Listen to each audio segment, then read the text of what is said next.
Hey guys, what's going on? It's GregglesTV. Today is a very cool day. The Shield TV software has finally been updated to Marshmallow 6.0. Let's get the download started and see what's going on. Shield Experience Upgrade 3.0, Android 6.0 Marshmallow upgrade. Looks like there's more to love now with Android 6.0. See if we get anything cool that pops up here. Okay, so enjoy a new background for your home screen, plus a redesigned Google Play Store. Customize the recommendations row or reorder your app and game titles. Go to settings. Turn your SD card or external USB storage into encrypted internal storage for your apps and games. That's awesome. So now you can buy the 16 gigabyte Shield and be fine with that because you can just put it in SD card or USB drive and install your apps completely on that without using your internal storage up. Set up a new Shield without typing. Just say, okay, Google, set up my device from your phone and your Google account. Wi-Fi password will be automatically transferred to your TV. Some other new features: access the power menu on the home screen by holding the back button. Seamlessly switch between surround sound and headset audio and Netflix app. Added wireless support for Shield controller when charging via USB, including headset audio and voice search. Improved color support. Option to set 1080p 60 resolution on Ultra HD TVs. That's cool. Option to set RGB full range. Go to settings. Improved support for denim receivers. CEC volume control. Supports the new Vulkan API for high efficiency access to Shield's graphics hardware. Vulkan was just announced actually yesterday during the Samsung keynote for their new phones. All these apps, I've seen them before. They actually put Ultraflix 4K app as a downloadable app on here, but you used to have to sideload it. I made a video on that. GeForce Now games, I've seen all those games so far. They look very familiar. Shield games are all the same as well. So, restart to install. See you guys on the other side. You can see it has the new Android boot up logo. And we are back. Now, just a couple of things that I found right off the bat that are pretty cool. And you can do this with the apps, games. I don't know if you can do it with this one. No. So you can do it with the games row and the apps row. So if you press and hold on the A button on your controller, it highlights the app. You can let go of A at this point, and I can move this wherever I want.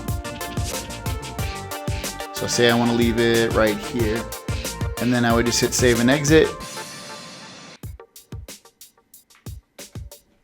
It's supposed to save it. Let's see if it saved it, and it did. So it doesn't get out of it, but whatever, it still works.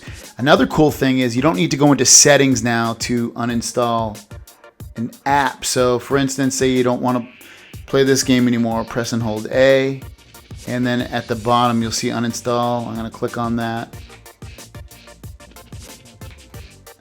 So it looks like I'm trying to uninstall that. I thought it was going to work, and it's actually not working.